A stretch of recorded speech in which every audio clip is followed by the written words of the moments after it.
Brené said that vulnerability is really not a difficult emotion, a positive or negative emotion. It's the DNA of all emotions. It's what it means to be human. It's what it means to show up and be all in when you can't control the outcome. When you're vulnerable, you're susceptible to getting hurt, but we can't really ever know love without being vulnerable. We can't know courage without being vulnerable.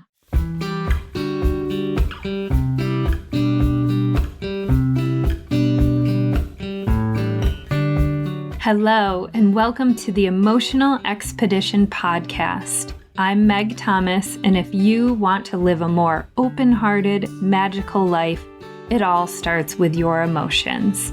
This podcast will take you on a journey, helping you to better understand, express, release, and heal your emotions.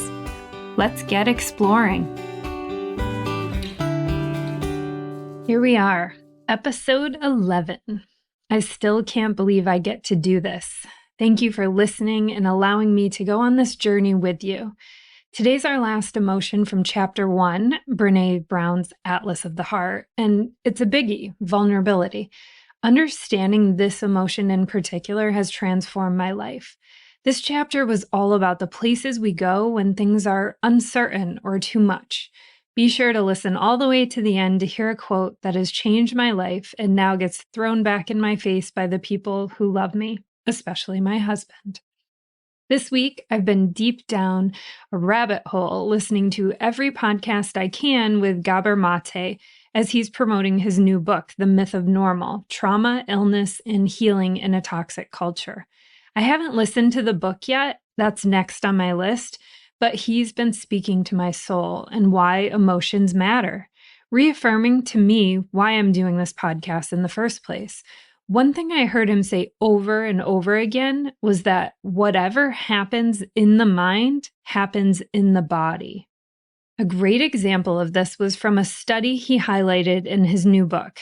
There was a study of 2,000 women who were followed over the course of 10 years, and those who were unhappily married and didn't express their emotions were 4 times as likely to die than those who were also unhappily married but did talk about their feelings.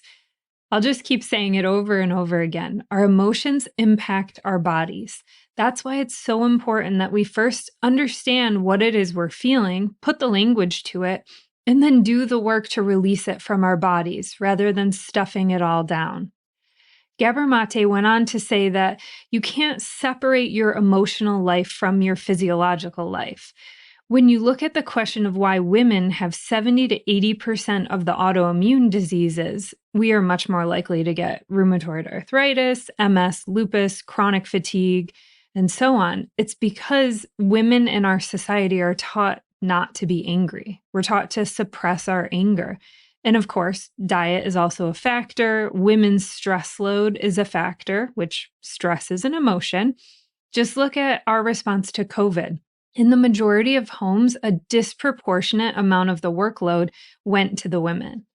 There are many factors involved, but repressing our emotions is definitely at the top of the list. On Mark Hyman's podcast, he and Gabor Mate discussed that the body and the mind cannot be separated. The emotional centers in the brain are connected with the nervous system, the hormonal apparatus, the immune system, the gut, and with the heart. Whatever happens emotionally will have its manifestation physiologically. When people get emotionally stressed, their hormonal apparatus goes into gear and they secrete stress hormones, cortisol, and adrenaline. We all already know that stress affects the body, but it goes even further than that. I've heard many people share that when they had COVID, they experienced feelings of depression. This was Mark Hyman's experience as well.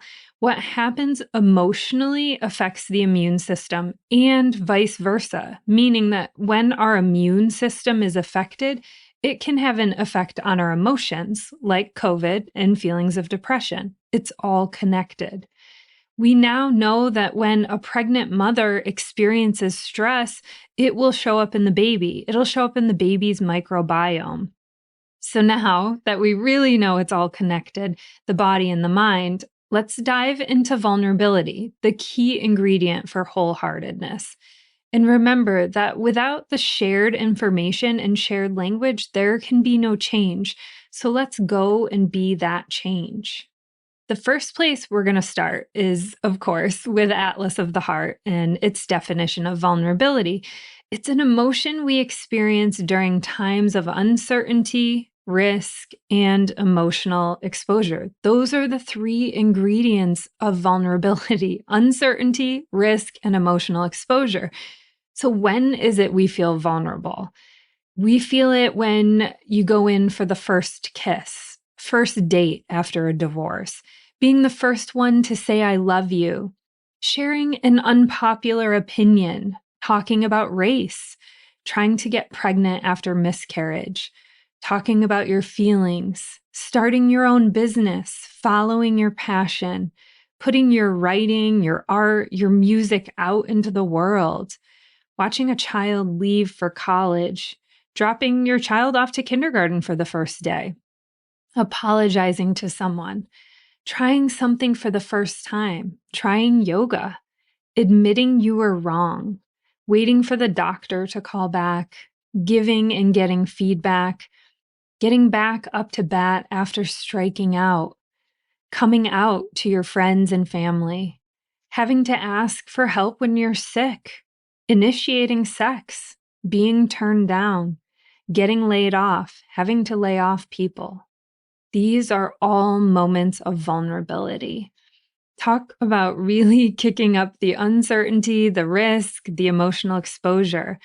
As you can see, it's really hard to do life avoiding all moments of vulnerability, but some of us definitely, that's our MO. We try to avoid vulnerability at all costs.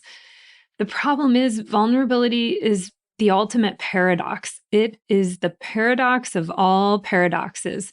Most of us were raised to believe that being vulnerable is being weak. And we were also raised and told to go be brave. But we can't be brave without vulnerability. So if we're raised to not be vulnerable, but we're also taught to be courageous, it's a paradox. Vulnerability is not weakness, it's our greatest measure of courage. There is no courage without vulnerability. Courage requires the willingness to lean into uncertainty, risk, and emotional exposure. Brené Brown says, in a world where perfectionism, pleasing, and proving are used as armor to protect our ego and our feelings, it takes a lot of courage to show up and be all in when we can't control the outcome. It also takes discipline and self-awareness to understand what to share and with whom. Vulnerability is not oversharing. It's sharing with people who have earned the right to hear our stories and our experiences. That last sentence has been the hardest part for me to learn. I'm an open book, basically, right from the moment I meet someone. I've had to learn, mostly the hard way, that I can only share with people who have earned the right to hear my stories. I've had many moments when I've shared openly and vulnerably with someone I shouldn't have, and that results in a vulnerability hangover, that feeling of, I just shared too much. Oh, that wasn't the place I should share. I learned pretty early on that when I would speak from my heart and speak vulnerably, that it would draw people closer to me, that I would feel connected and they would feel connected in most cases. But as I continued to grow my vulnerability muscle, the more you use it, the stronger it becomes, I have learned that it's not always the case. I've learned that when I share openly and vulnerably with someone who cannot share vulnerably back with me, the experience feels one-sided. It feels unsafe. So my new rule is I only share vulnerably with people who can be just as vulnerable as I am. I've been working on this for about a year now, and it's finally getting easier. I can now more easily recognize who and when to share, and when I need to stay quiet. The same goes for sharing on social media. I only share things that I've had done some healing around. I don't share things before I am ready to with the world.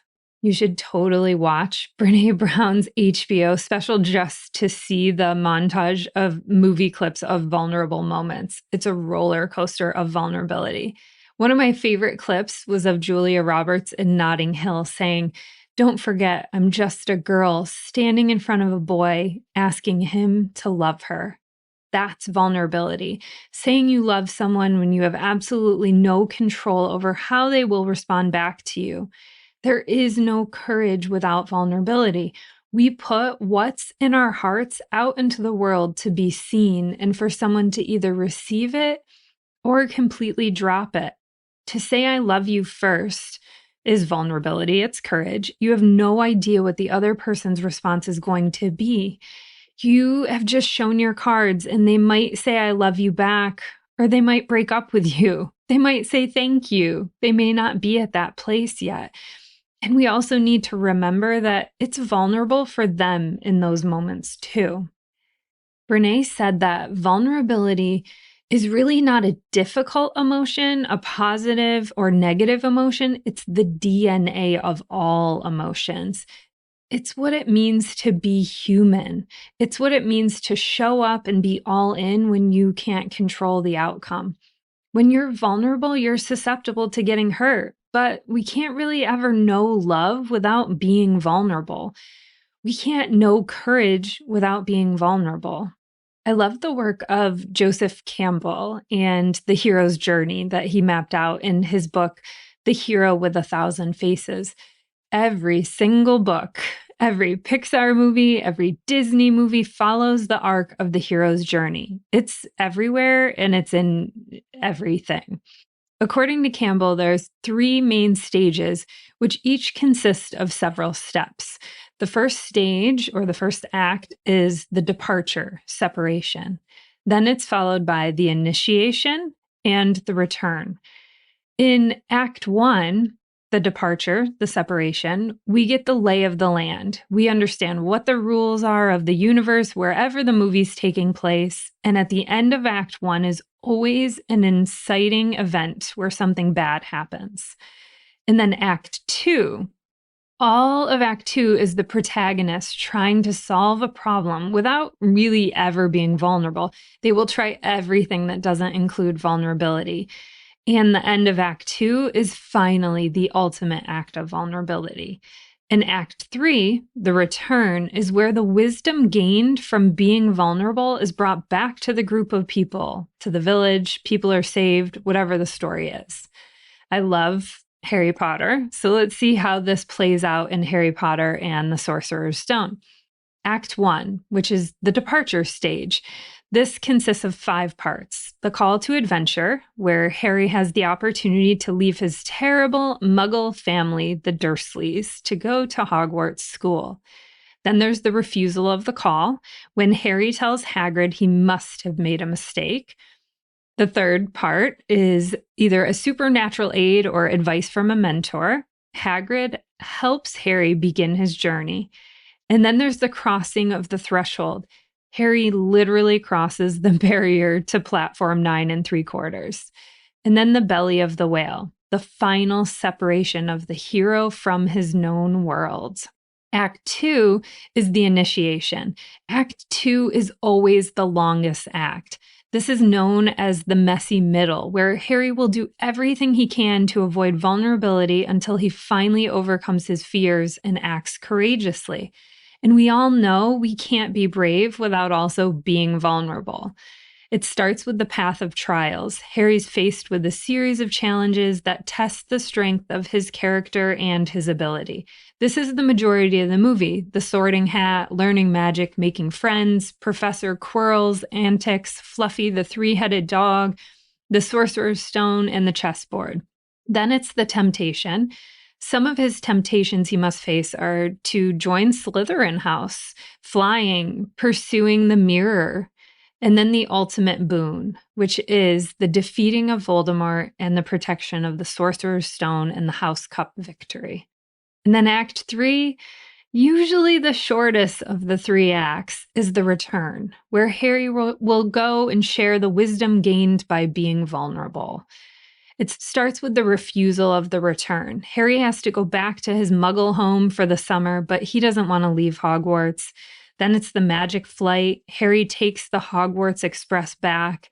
Then, crossing the return threshold, Harry returns to platform 9 3/4 and sees the Dursleys, which signals his return to normal life. And it ends with the Master of Two Worlds. After completing his first year in the wizarding world, Harry is changed and he becomes a hero, which in turn changes his muggle world as well. Think about how much time Harry spends trying to avoid vulnerability. How much time and effort do you spend running from vulnerability? How are you protecting yourself in ways that ensure that you never have to be vulnerable?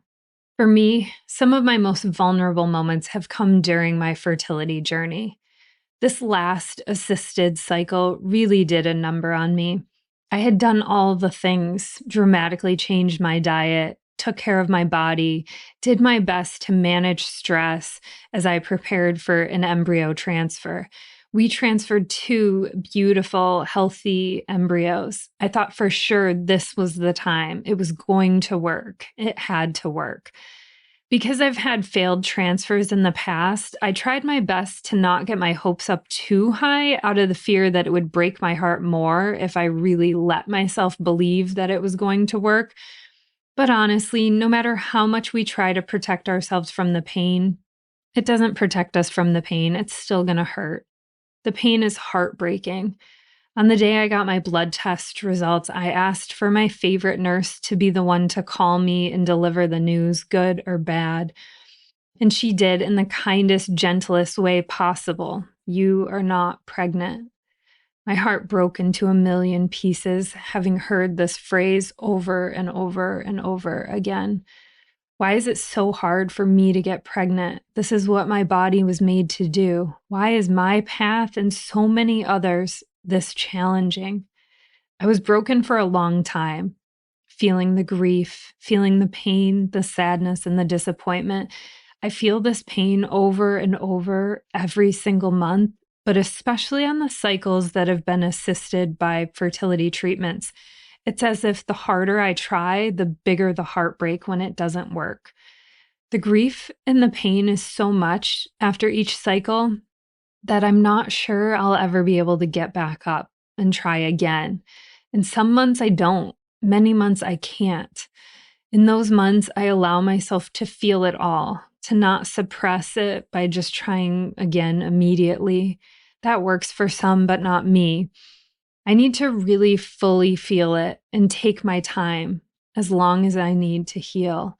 And then, as if I'm carrying a basket around with me, I pick up little tiny bits of courage and I put them all in my basket until my basket is full of courage.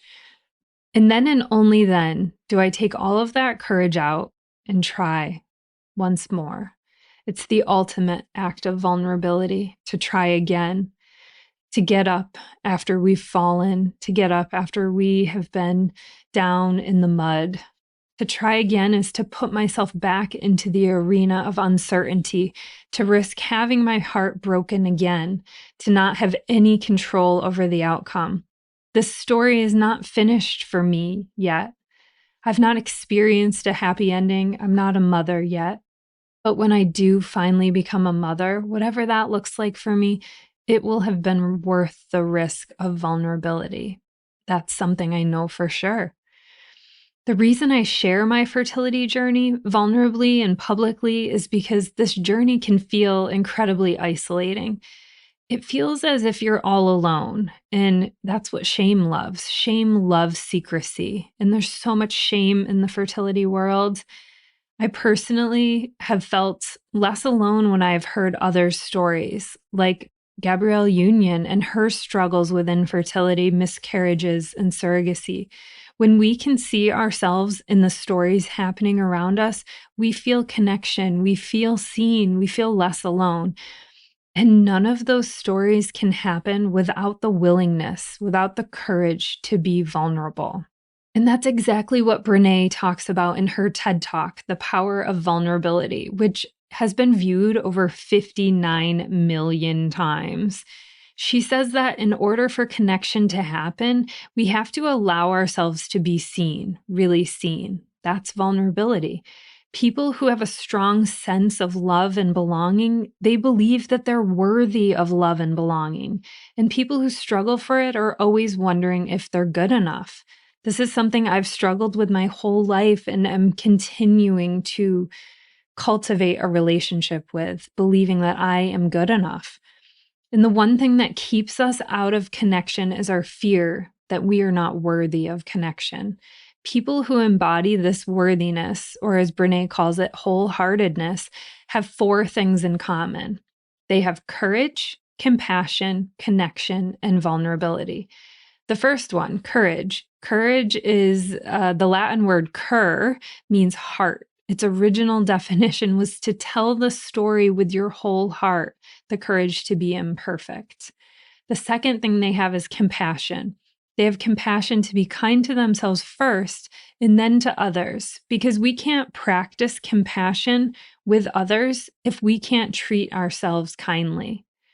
The third thing they all have is they have connection, which is a result of authenticity. They were willing to let go of who they thought they should be in order to be who they really are. And the fourth thing is vulnerability. They fully embrace vulnerability. They believe that what made them vulnerable made them beautiful. The willingness to say, I love you first, to do something when there are no guarantees.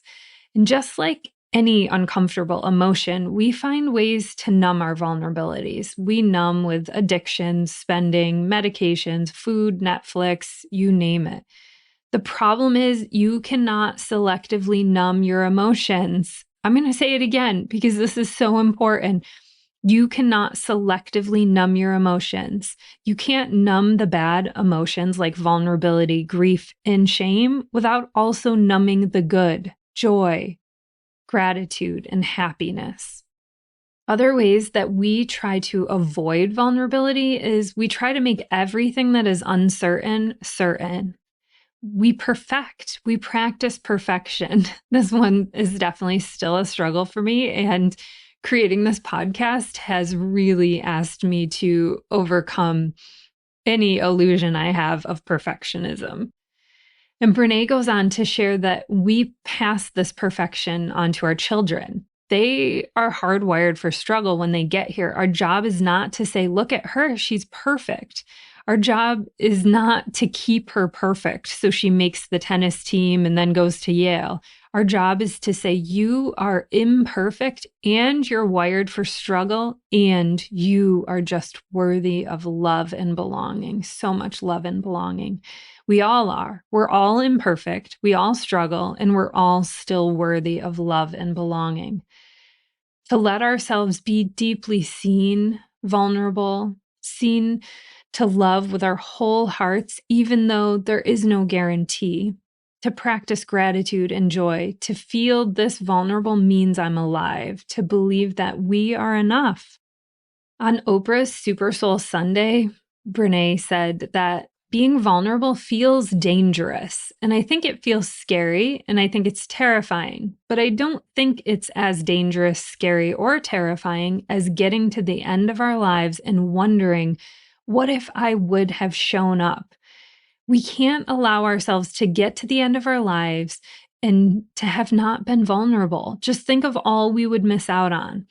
It's about being willing to be both brave and afraid at the same time, to be scared and courageous. There is so much I would have missed out on if I wasn't brave and vulnerable. One of my favorite stories and favorite experiences would have never happened. It would have been one of those moments I would have completely missed out on if I wasn't brave and vulnerable.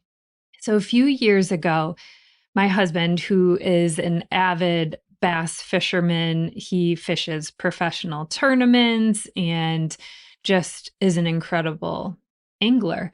We decided we were going to travel the country and he was going to do this fishing circuit all up the East Coast. And it was going to take us an entire fishing season. And I was just in it for the adventure. So my role was to help navigate, take care of all the food, take care of, getting him everywhere he needed to go. We only had one vehicle, so I would have to bring him to the launch, at 4 a.m, just so I could have a vehicle to kind of go adventuring during the day. Well, our first stop was Florida, and we had our beloved dog Hunter with us. He didn't go to all the tournaments, but he went to a handful. So we drove from upstate New York to Florida. And at that first tournament, I started to notice these handful of professional photographers that were around the tournament. And the photography became such a huge part of the experience. So after I would drop Ian off, I would check all day long. I would check my phone to check the website and see if there were any updated photos. So it was a part of like the experience. We're just trying to find these photos of Ian out there on the water and see how everybody was doing.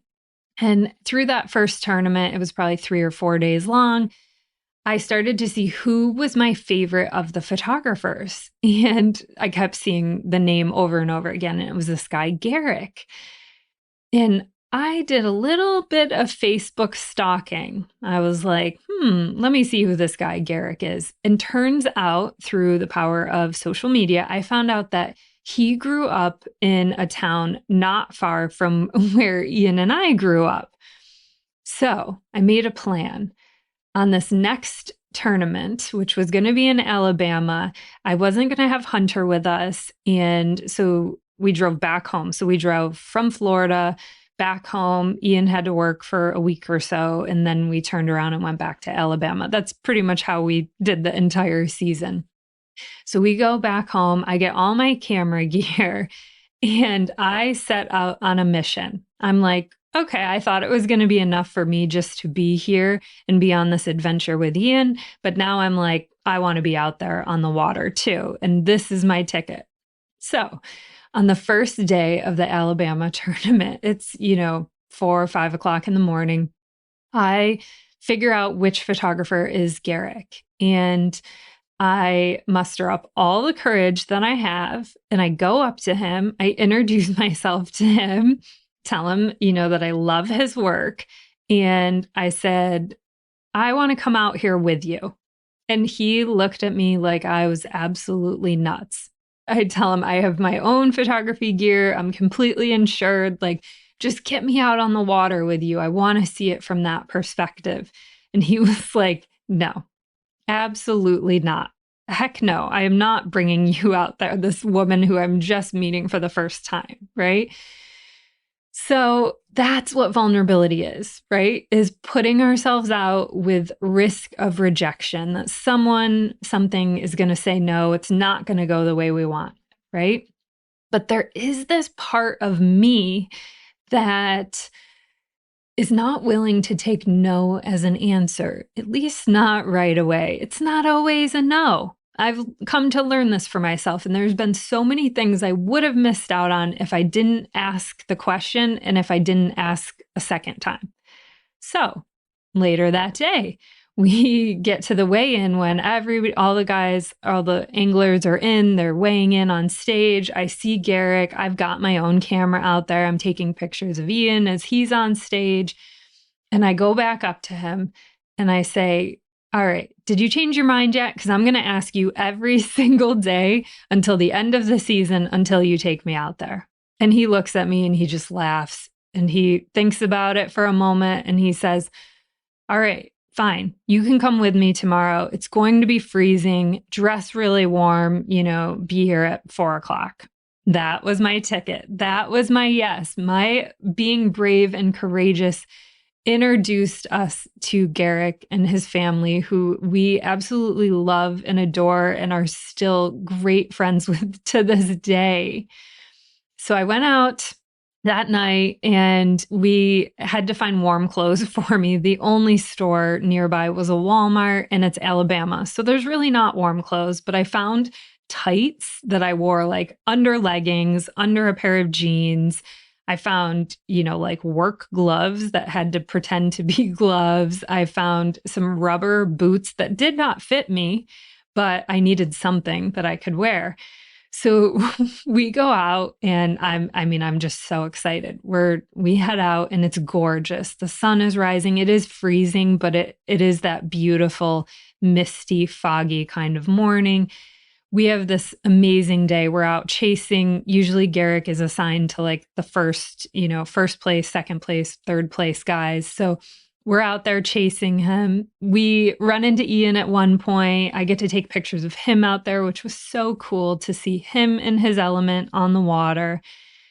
But then I have to pee. And I soon understood why it was a liability to have me out there versus not somebody else. So when we're chasing the first place guy, we have to go when they go. There is no warning to us. Whenever that fisherman moves, we have to chase them. Like that's the job, right? To get the pictures of the guys who are leading the tournament. So we're in a place where we're close to the shore and I could get off to go pee. And so they pull the boat over. The driver pulls the boat over. I get off the boat and Garrick hands me a monopod, which is like a tripod that just looks like a stick. So he hands me this monopod and I'm like, what's this for? And he says, that's your snake stick. And I'm like, what do you mean snake stick? He's like, well, if you're going to go in the woods there, you got to watch out for snakes. So he hands me the monopod. I'm now terrified and walking into the woods to pee as quickly as I can. And he's yelling from the boat, don't forget, we're in Alabama. So the snakes aren't just on the ground, they're also in the trees hanging. It was the most terrifying pee of my entire life. So I got back on the boat and then I promised myself that for the rest of the season, if he would take me out, that I was not going to drink anything all day long, just so I didn't have to have that experience. So we get back. It was an incredible, incredible thing. Throughout the rest of the season, every single tournament, Garrick would try and take me out for 1 or 2 days. And we just built this bond. We built this friendship that I am so beyond grateful for. And on one of our very last tournaments, I think it was the second to last tournament, we were in Tennessee. It was super hot. And Garrick takes me out with him and we lost the guy in first place. So as we're chasing him, in the morning, the commotion of everyone launching, we lose the guy in first place. We spent 2 hours driving over 70 miles an hour trying to chase these fishermen, looking for one guy, the needle in the haystack that we're looking for. And we finally find him. And I realize I'm not okay. I am completely seasick at this point. And so bass boats are not that big. And we're out there, filming the guy in first place. So I find myself puking out the back of the boat. Garrick is trying to minimize what's happening with me while he's documenting this guy who's fishing for hundreds of thousands of dollars. It was so embarrassing. It was so vulnerable, right? And there was no way to get me back to the dock. So I just had to stick it out through the rest of the day. That was a memory that I would have liked to not have experienced. However, I'm so grateful for this friendship that we now have. And it was all because I was willing to be brave and vulnerable and willing to feel that sense of rejection. Now, back to Brené's work. So Brené says there are 4 myths of vulnerability. The first, which every single person knows, is vulnerability is weakness. This is a myth. How you feel is not as important as getting stuff done. That's what our culture says. In a culture where we are afraid that we're not enough, it's hard to believe that vulnerability is courage. So vulnerability is not weakness. It's actually a superpower. The second myth is, I don't do vulnerability, right? Those people that say, oh, I don't do vulnerability. Well, to be human is to be vulnerable. You can't opt out of vulnerability. The third myth is vulnerability is letting it all hang out. That would be like live tweeting a bikini wax. That's not vulnerability. We have to share only with those who have a right to hear our stories. And the fourth myth is that we can go at it alone. We can't. And when we're vulnerable, it gives others around us the opportunity to be vulnerable too.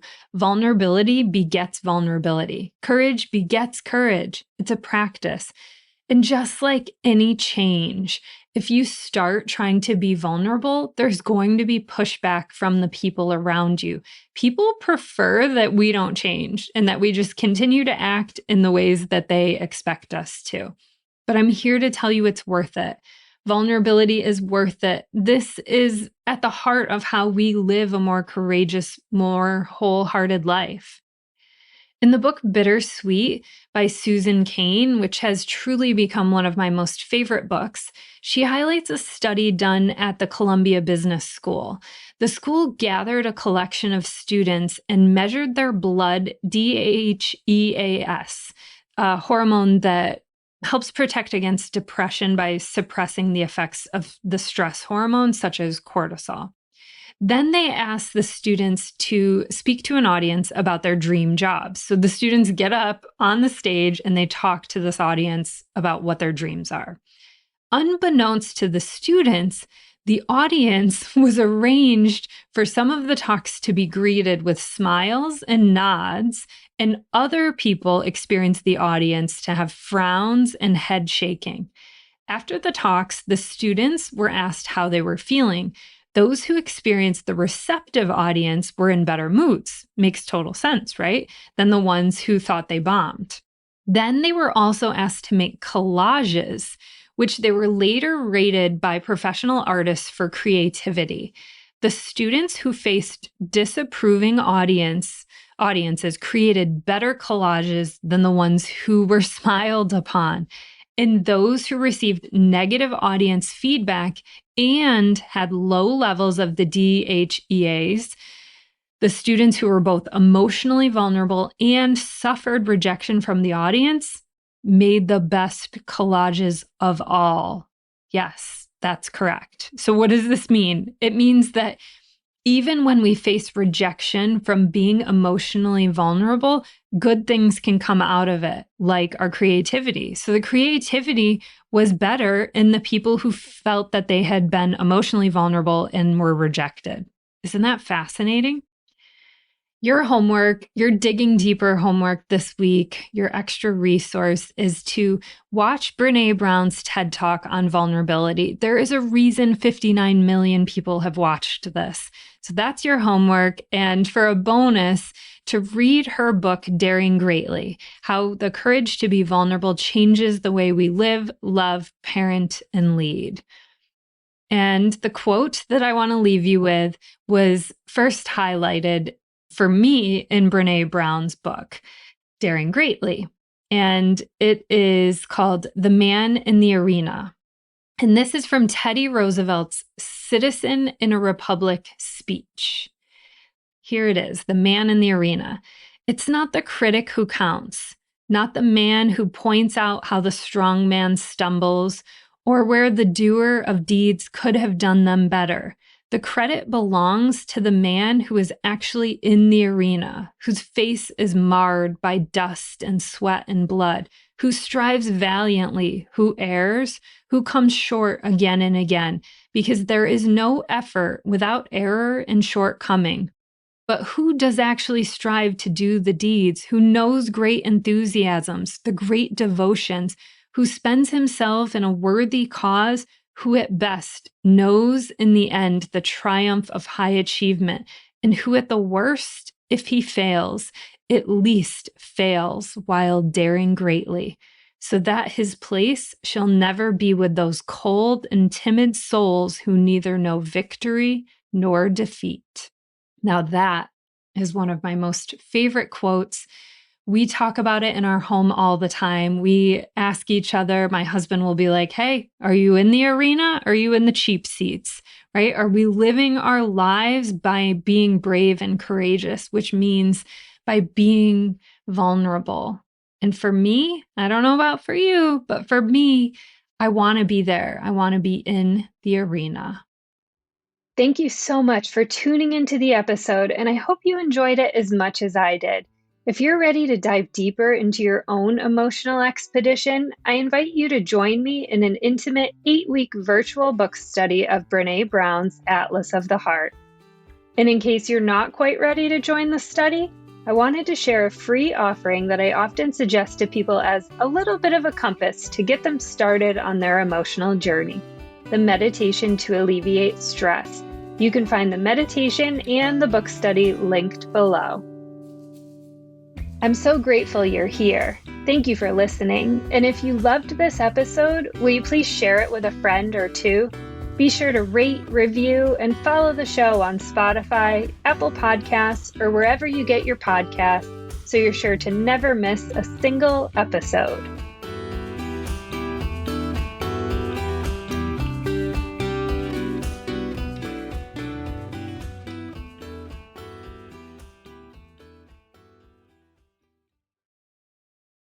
This podcast is part of the Sound Advice FM network. Sound Advice FM, women's voices amplified.